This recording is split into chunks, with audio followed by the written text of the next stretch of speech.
Hi friends, I will talk about the new admin panel of our multi-country pricing app here. The new dashboard is very simple to use. It has mainly two sections, markets and prices. Markets are the countries or continents where you want to sell your products at different prices.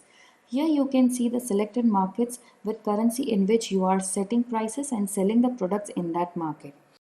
To edit a market, simply click on settings of that market.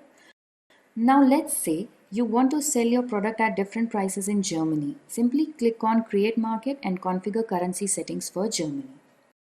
Now let's talk about the next section, Prices section. In this section, exact product prices can be set for selected markets. Here all products are listed in first column and different markets in first row. Just enter the value of product price in particular market in the corresponding cell.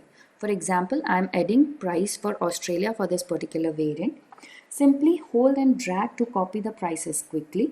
Similarly, add prices for other markets. Use this search box to find any product.